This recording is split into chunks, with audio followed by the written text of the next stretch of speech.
Nous sommes désormais en édition spéciale sur LCI alors que des frappes ont été entendues, ressenties, affichées au Venezuela, des frappes qui sembleraient être américaines. C'est en tout cas ce que nous disent les habitants sur place. Et d'ailleurs, des dépêches de l'AFP nous signalent qu'il y a eu de grosses déflagrations ainsi que des fumées, notamment aux alentours de Caracas, la capitale, mais également dans les zones alentours. Alors évidemment, le tout est de savoir ce qui s'y passe concrètement, parce que c'est vrai, le président américain Donald Trump avait menacé ces derniers jours, ces dernières semaines, ces derniers mois même, de réaliser une intervention. Ce qu'il reproche, c'est en tout cas sa rhétorique, c'est un trafic de drogue qui viendrait du Venezuela et qui inonderait les États-Unis. Aujourd'hui, bien sûr, il y a également la question du pétrole qui se pose. Jordan Olivier, qu'est-ce qu'on sait exactement de ce qui se passe présentement au Venezuela? Alors vous l'avez dit, de fortes explosions ont été entendues dans la capitale vénézuélienne aux alentours de 2h heure locale, 7h heure française.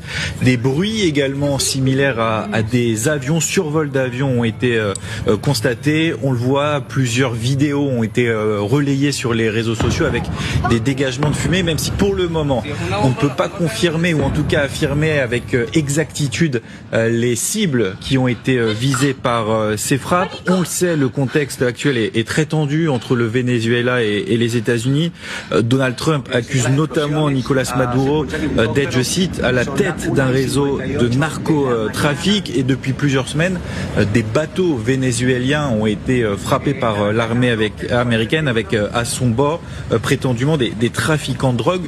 Pour le moment, aucune confirmation officielle de l'implication américaine, même si l'agence France Presse relaie un communiqué du Venezuela qui dénonce la très grave agression militaire des États-Unis. C'est en tout cas ce que relaie l'agence France Presse à 8h43. Alors il y a évidemment deux discours selon que l'on est à Caracas ou à Washington. Du côté de Washington, Donald Trump évoque l'essentielle lutte contre le narcotrafic et accuse le Venezuela d'être partie prenante de ce trafic.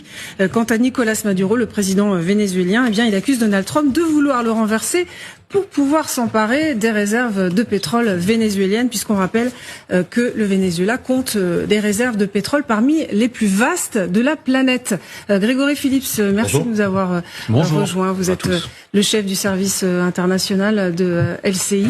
Alors évidemment, ce matin, on est un peu cueillis par cette attaque. Est-ce que vous en savez un petit peu plus? Écoutez, Jordan vient de préciser les faits de la nuit. Vous avez raison, c'est l'information de la nuit, à savoir ce qui ressemble fort à une intervention militaire américaine au Venezuela. On sait que ça faisait des semaines que la tension montait, notamment avec les bombardements de ces navires de narcotrafic. On a parlé la semaine dernière